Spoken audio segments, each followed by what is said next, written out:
Hello guys! Welcome to Glycerious Touch!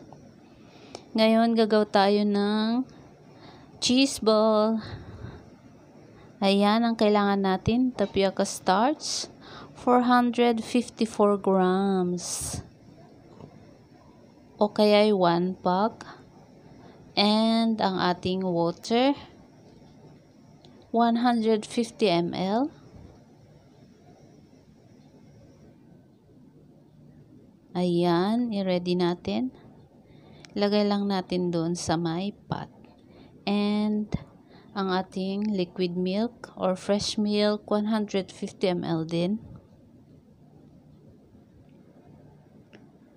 And together sa ating tubig. And our oil. Ang gamit ko dito ay olive oil, 100 ml.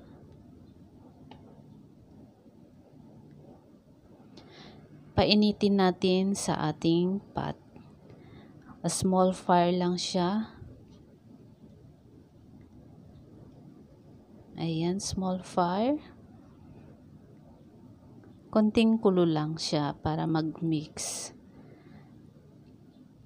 Tsaka ang ating itlog, 2 eggs or 104 grams na egg. Beaten. At saka ang ating parmesan cheese, 120 grams. Yan, habang pinapainit natin ang ating liquid ingredients, ilagay na natin sa ating bowl ang tapioca starch.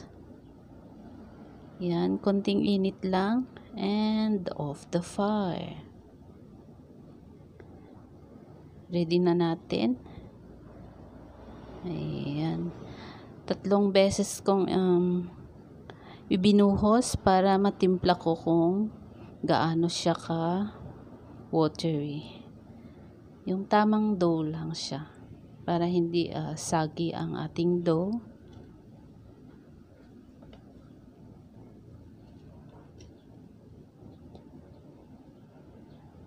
Next, ang technique lang niyan para hindi masyadong watery. And ang ating beaten eggs. Yan, mix lang natin.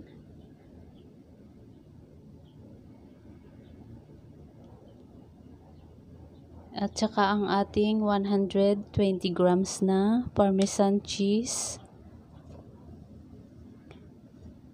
Ayan, ready na ang ating dough. Medyo hindi na siya mainit. Kaya,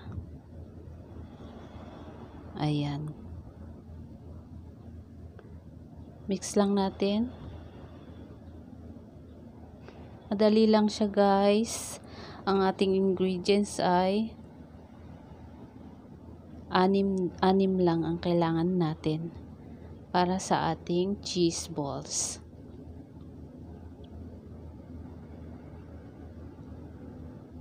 Hello sa aking mga subscribers. Thanks for watching guys.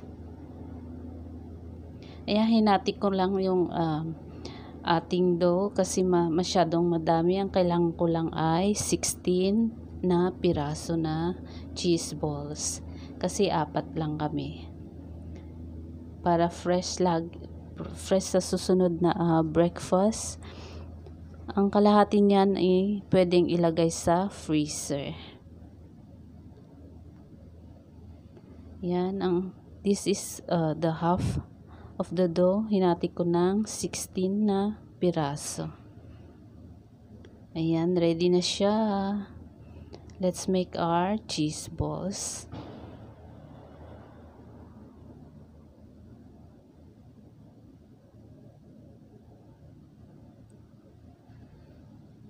Well done. Ilagay na natin sa ating oven. Ayan, ang oven natin is mainit na. I-bake ng 200 degrees Celsius, 18 minutes.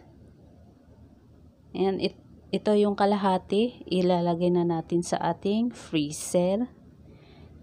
Ayan. Luto na guys. After 18 minutes, ilagay na natin ng browning. Kasi hindi siya nag-brown. For browning ng 3 minutes or depende sa inyong oven.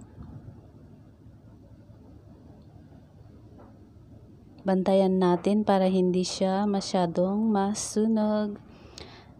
Golden brown lang siya. It's done. Ang ating ingredients ilalagay ko sa description down below. Thanks for watching guys. Comment nyo pagka nagawa nyo na.